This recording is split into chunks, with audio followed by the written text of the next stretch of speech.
Today, we need to talk about something absolutely chilling, something unfolding quietly behind closed doors in the United Kingdom, far from the public eye.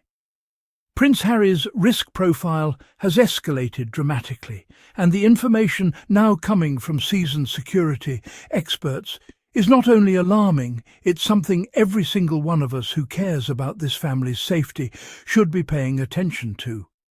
This isn't gossip. This isn't tabloid dramatics. This is real, and it's serious. Over the past few weeks, credible reports have surfaced confirming that Prince Harry's threat level has risen significantly. What makes this particularly shocking is where this information comes from. Not journalists digging for headlines, but officials within the UK's own security establishment. The Royal and VIP Executive Committee, known as RAVEC, recently conducted a fresh risk assessment of Harry's circumstances. For RAVEC to reopen his case is already notable. But for them to raise his security risk classification?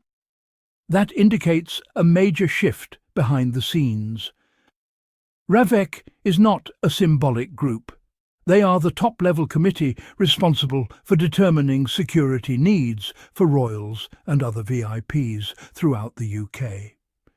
Their decisions influence police deployment, intelligence monitoring, and threat management.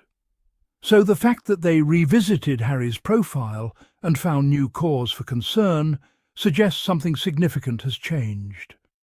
And once you hear what security experts are now saying publicly, you will understand just how serious this has become.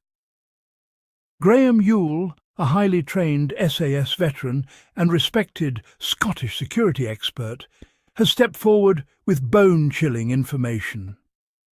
With decades of experience protecting high-profile individuals, his words carry weight, and he is not someone prone to sensationalism. According to Yule, this reassessment isn't about vague concerns. Intelligence agencies have identified a specific, credible threat to Prince Harry's life. The source of that threat? The Russian FSB, Russia's Federal Security Service. This is Russia's equivalent of MI5 or MI6, the same agency linked to high-profile poisonings, cyber operations, and covert assassinations across Europe. According to reports allegedly delivered to British intelligence, the FSB has placed Harry on a target list. And the threat is not about harassment, intimidation, or surveillance. Security experts are warning about potential assassination attempts. Yule referenced a disturbing historical parallel: the Salisbury poisonings of 2018. Many of us remember that moment when Russian agents used Novichok, a military-grade nerve agent, to poison former spy Sergei Skripal and his daughter. The attack happened in a quiet British town in broad daylight and put innocent residents at risk. The message was clear: Russia has the capability, Russia has the willingness, and Russia has executed attacks on British soil before. So, when experts draw comparisons between that event and the threat now facing Prince Harry, it signals just how elevated and alarming this situation truly is. But it gets darker. According to Yule's statements to the Daily Record, the FSB is not acting alone and not acting from afar. They are reportedly training death squads composed of operatives from multiple countries, including some based within the UK itself. Let that sink in. Trained assassins could already be positioned on British soil. These groups are being trained in highly classified Russian military facilities hidden deep within their defence network, away from international scrutiny. Their preparation is described as intense, specialised, and meticulously designed for covert operations. And here's something even more disturbing. Russian state operations are infamous for their creativity and brutality. Radiation poisoning, nerve agents, staged accidents, explosives disguised as everyday items. Their history is filled with high-profile, sophisticated assassination techniques, and according to Yule, they're becoming more determined and more devious with every passing year. Why would Harry be in their crosshairs? Several factors paint a clear picture. He served 2 tours in Afghanistan and was very public about his combat role. Russia has previously targeted NATO military personnel, defectors and critics. Harry is a globally recognized figure with symbolic value. He is no longer under full-time royal protection. His visibility and vulnerabilities make him an attractive target for foreign adversaries looking to embarrass the UK. An attack on Harry would send shockwaves worldwide. It would be a symbolic strike at the British establishment and a direct challenge to UK intelligence.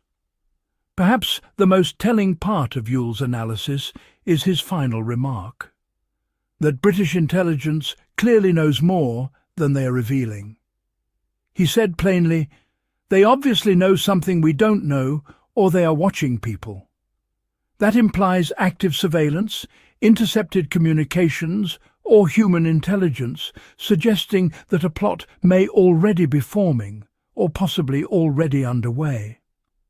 Yule also emphasized something crucial. Cost should not matter when dealing with threats like this. For years, Harry has been fighting a bitter legal battle for government-provided police protection during his visits to the UK. The government repeatedly denied him this protection, insisting he should not receive automatic taxpayer-funded security. But if security experts are now declaring that money shouldn't even be part of the conversation, it raises uncomfortable questions. Was the government minimising the threat? Were decisions about Harry's safety influenced by politics rather than genuine risk? Has the situation been mishandled from the start? The reality is that no reasonable government would gamble with the life of someone facing a credible, state-backed assassination threat. To understand the full picture, we must consider the broader context. Harry and Meghan have dealt with relentless attacks from the British press online, hate campaigns, the stripping away of security estrangement from the royal institution, public criticism for wanting basic protection for themselves and their children, all while dealing with mental health struggles, racism, personal trauma, and the pressures of global scrutiny. Now, the revelation of a credible death threat puts all of this into devastating perspective. When a family is targeted, isolated, and left unprotected, the consequences can be catastrophic. The Salisbury poisonings proved that Russia will act ruthlessly on British soil. Innocent civilians were harmed. A British police officer was hospitalized. Parts of an entire town were contaminated. If Russia was willing to do that once, what makes anyone believe they wouldn't attempt something again, especially with a target as high-profile and symbolic as Prince Harry? Harry isn't just a public figure. He's a decorated military veteran, a father, a global advocate for mental health and veterans' welfare, a humanitarian trying to build a peaceful life for his family. He deserves protection not because of his title, but because of the clear risks he faces and the life he has chosen to lead. This story is still unfolding, and the fact that it took intelligence about death squads to force a reassessment of Harry's safety is nothing short of disgraceful. His security should never have been a political debate. His life should never have been treated as expendable, and his family should never have been placed in fear. If you believe Harry and Meghan deserve better, if you believe their safety should never be compromised, then it's important we keep this conversation alive. Share your thoughts, speak up, spread awareness. Silence is what allows injustice to continue. Until next time, take care of yourselves, support one another, and remember, we are all in this together, standing up for Harry, Meghan, and their right to live safely, freely, and without fear.